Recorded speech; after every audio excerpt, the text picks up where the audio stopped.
Assalamualaikum warahmatullahi taala wabarakatuh. Alhamdulillah kita dapat bertemu pada hari ini, pada hari Ahad 24 Oktober 2021.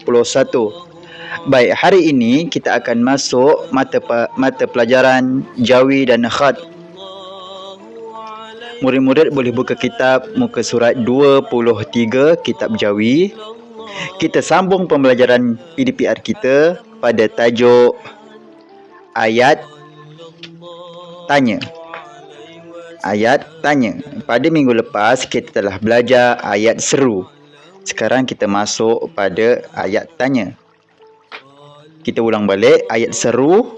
Contohnya seperti, aduh sakitnya kepalaku, amboi cantiknya baju kamu. Sekarang kita masuk pada ayat tanya. Ayat tanya tu apa? Ayat tanya ialah ayat yang menyoal sesuatu. Seperti, bilakah hari lahir kamu? Dia tanya tentang hari lahir. Mari kita baca. Ayat tanya.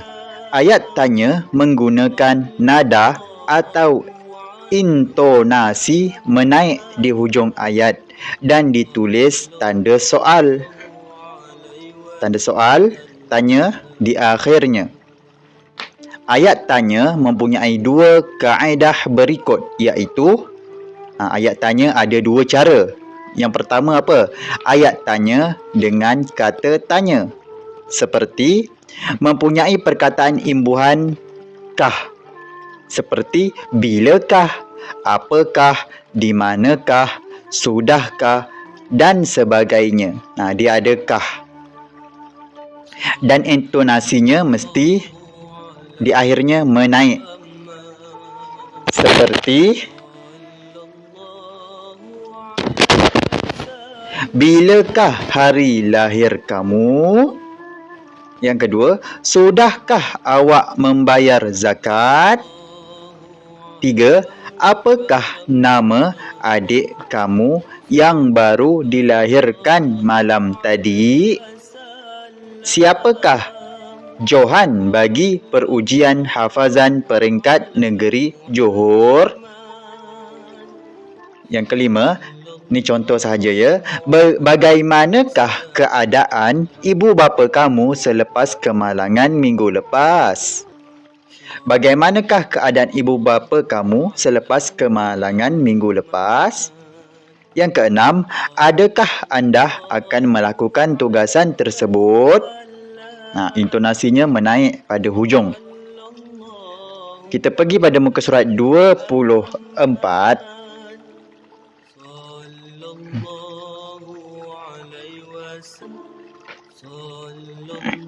Yang ketujuh, kenapakah kamu masih di sini?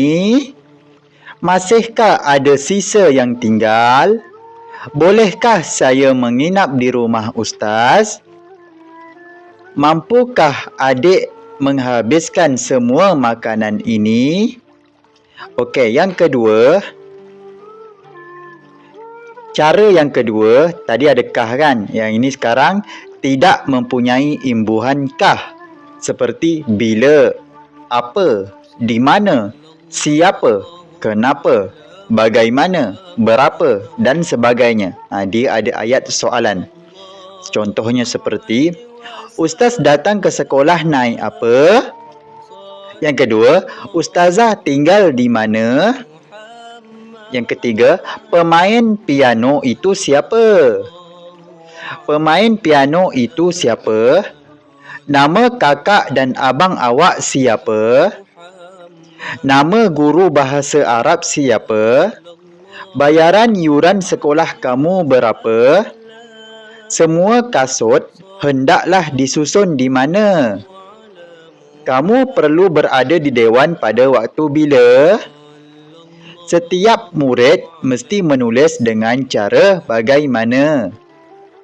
Setiap murid mesti menulis dengan cara bagaimana? 10. Dia terjerit-jerit kenapa? Mesti menaik pada hujungnya. Buka muka surat 25. Ayat tanya tanpa kata tanya. Dia ayat tanya tapi tak ada kata tanya. Tidak mempunyai perkataan imbuhan kah, mempunyai perkataan bersifat tanya. Contohnya, sudah makan ubat? Kalau ada orang tanya kita, sudah makan ubat? Itu soalan. Seperti 2, kerja rumah awak sudah selesai? Yang ketiga, Osman makan lauk sahaja? Itu soalan tu. Adakah Osman, maksudnya adakah Osman makan lauk sahaja? Yang keempat, kamu tahu tak fungsi panca indera manusia? Dia tanya, kamu tahu tak? Itu soalan tu. Yang kelima, Ali sudah lulus ujian? Dia tanya, dah lulus ke belum? Yang keenam, bas itu sudah bertolak? Dia tanya, bas tu dah bertolak ke belum? Okey, itu adalah ayat tanya. Ayat tanya tadi ada 2. Apa dia murid-murid? Ayat tanya yang ada kata tanya. Dan yang kedua, ayat tanya yang tidak mempunyai kata tanya. Seperti kah? Dia tak ada kah. Jadi untuk tugasan, sila buat ayat sendiri, ayat tanya 5 ayat tanya di dalam buku tulis dan hantar di dalam Telegram. Assalamualaikum warahmatullahi taala wabarakatuh. Sallallahu alaihi wasallam.